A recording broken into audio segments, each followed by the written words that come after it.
Yo, what up guys, MrBigRuss here, back with MBR Starcast. Today we have the final game between Satiini and Dreamcatcher on Exalwa Comments. Spawning down in the bottom right hand corner we have Dreamcatcher, our yellow Protos player, and in the top right we have Satiini, our Terran player. And he's nice and red as well. So it's one apiece at the moment, guys. You can check out my or the two games previous to this on my channel. They're somewhere hidden about. So yeah, this, I believe, like I said before, this is in the Gigabyte Cup. I'm not sure, 100% sure what round it is, but it's going to be interesting to see who takes this. So it's been pretty even games. You know, Dreamcatcher was quite unlucky. He had a nice strong army, but with a nice EMP and not getting that Ghost Academy, which was very unlucky. And also the upgrades, you know, that was a big part. I'd like to see some more. If this game goes on, obviously it's 17 minutes, so it's the longest one out of the three. I would like to see some upgrades from Dreamcatcher. I think that'd be massively important. Obviously, with the Terran player finishing with 3 bases and the 2 level 2 or 2 attack and 2 defense for his ground units, it was it was a big turn and tail. So this probe, he's going to drag it off the CV to make sure this probe does as little harassment and damage as possible. He obviously doesn't want to be trying to drag that SCV off that barracks. It'd be quite annoying for him, and he's going to be taking his refining. Looks like he will be having to send off. He does have an SCV coming out, so and that pro's going to be chased out of here now. So he obviously does not want it. It's a pain in the ass, without a doubt, but that's something you got to deal with during any game. So we do have a gateway going down, and obviously the assimilator as well.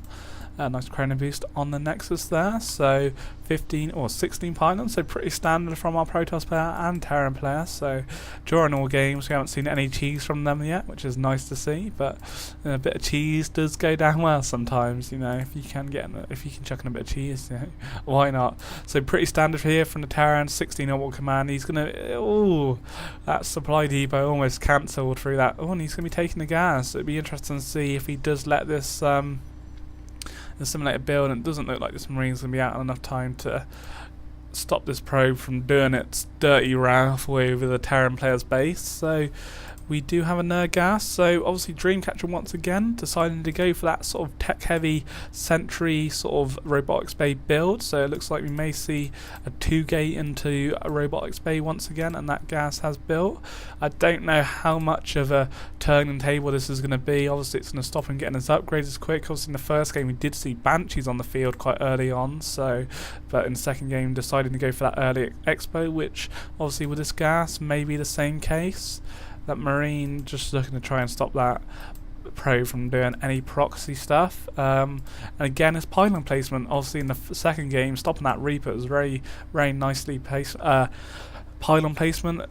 So really sort of good scout in there, and we do once again same build looking coming down from our Terran player. We do have a Reaper coming out with the concussive shells once again, and we do have an expansion coming down. Quite interesting to see him building out there. He obviously must feel quite confident there's going to be no early pressure.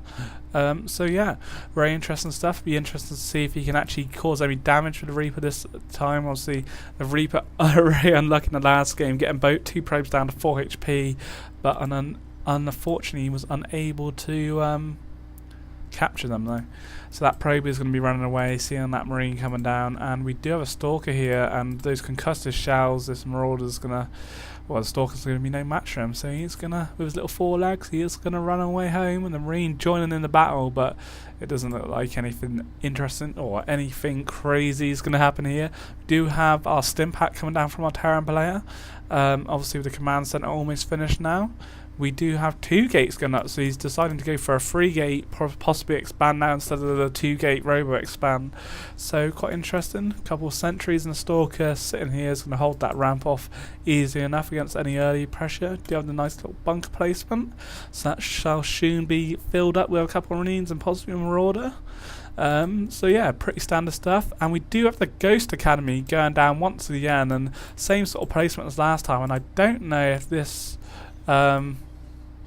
it doesn't, so it couldn't, once again, that could not get any closer. So it's going to be interesting to see how long it takes Dreamcatcher to notice there are ghosts in the academy. Obviously doesn't have his robotics bay out early on like he has done in the last 2 games, so these Marines are going to quite easily rinse through this simulator, but obviously with this expansion it's not too much of a big deal. We do have an engineering bay going down, so looking the same sort of build as last time. And do we have a little push? I think he's just trying to secure the towers there. I don't think he's going to be able to do much with a stalking 5 sentries against or this sort of bunker play here. And we do have 2 bunkers or an additional bunker going down as well now, so along with the Nexus coming up. So once again our Terran player securing the expansion before our Protos player. Very interesting stuff.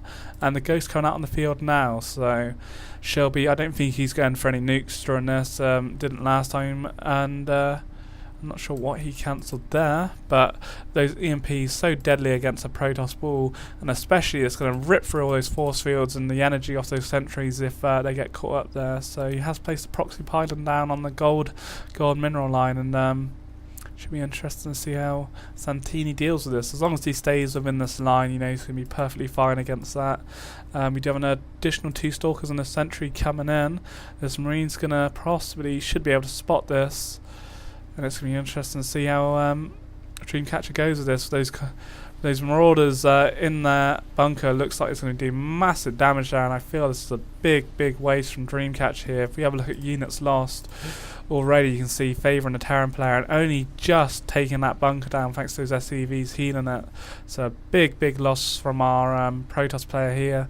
And again with those the Ghost in there in that mix is going to make a big difference, and he's continuing on here, and I don't think it's really worth it. You can see here already double the loss to the Terran player, and he's going to soon lose this pylon, which is it's not going to cap him, but it's 100 mils down the drain, which you don't want. So not the greatest of push from our Dreamcatcher here. I feel he should have really scouted that more. And we do have a nerf third coming down on the 9-minute mark here. So obviously after that battle, Satiini feeling very comfortable. He obviously likes this sort of macro gameplay, and he's going to be taking that third. So it was a pretty wise decision there. We do have a 4th gate coming down from Dreamcatcher along with the robotics bay. Quite a late robotics bay, but obviously after that sort of push, he didn't really have, obviously enforcing the push as much as possible, didn't have the cash available to build that as early on.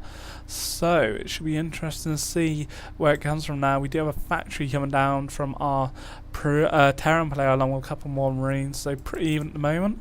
We have no upgrades from him yet. He is sitting on quite a wallop of cash, so it'd be nice to see some upgrades coming down from the Terran player, and along with the Protoss again. We do have a Twilight Council coming down this time, which is always nice to see. Chrono boosting the Observer out.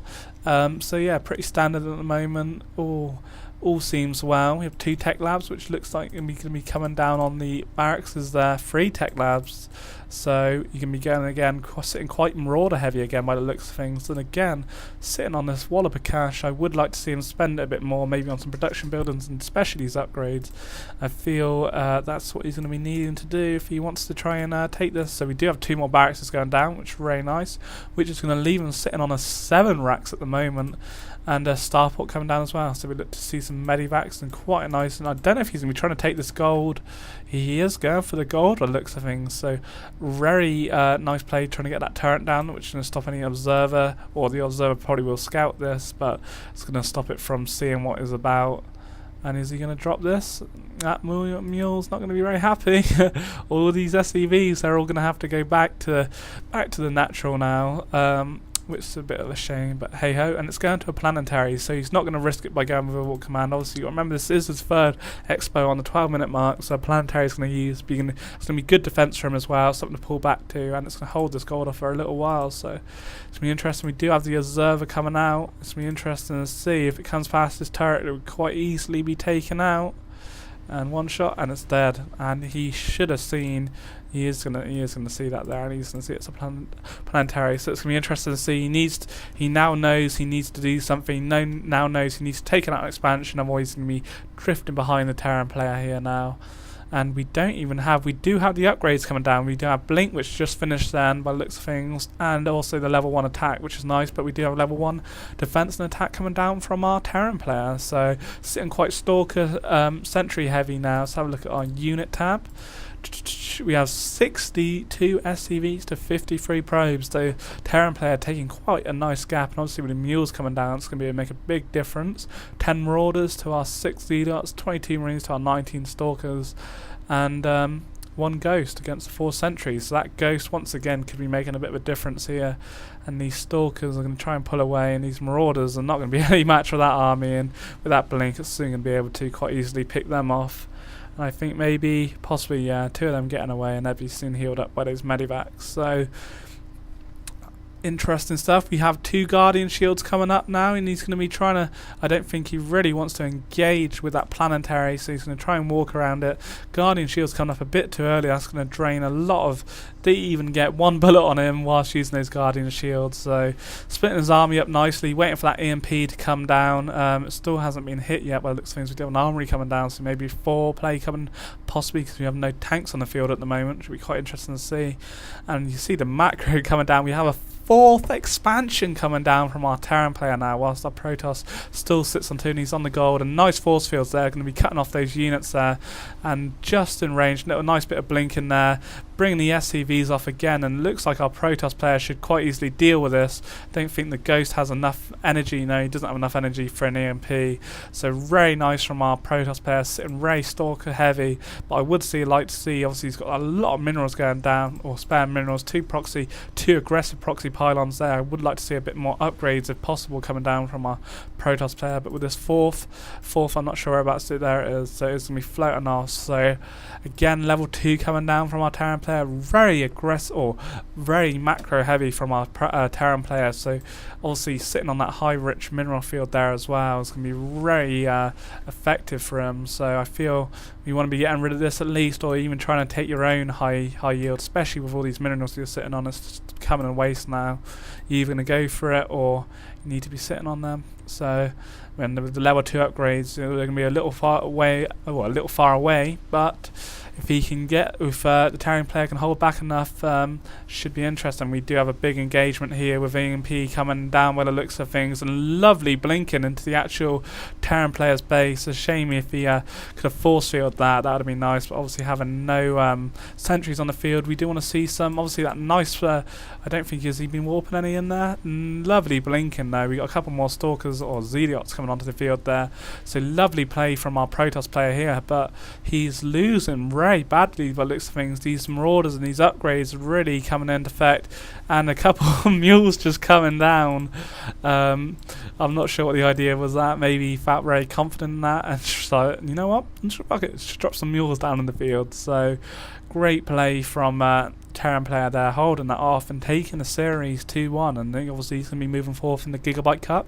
Like I said, I'm not sure how much about the Gigabyte Cup, but if any of you guys know, please let me know on how our Satiini player does. But 2-1 there, quite easily taking this. And again, I feel our Protos player was his own demise. With Terran was sitting on, let's have a look at our units lost, massive again, double the amount, 10,875, that's a lot to lose. But again, our Terran player is sitting on 4 bases, one of them's a high rich, 3 orbital commands, so we really wanted to see a 3rd come down from our Protos player when he scattered that, even if it wasn't high yield. Seeing that was fully saturated pretty much. And we had 15,000, 10,000 gas, so maybe high Templars, and again Colossi. We had no Colossi drawing this, so I feel, again, no charged Z-Dots, so I'd like to have seen that. Only the level 1 attack.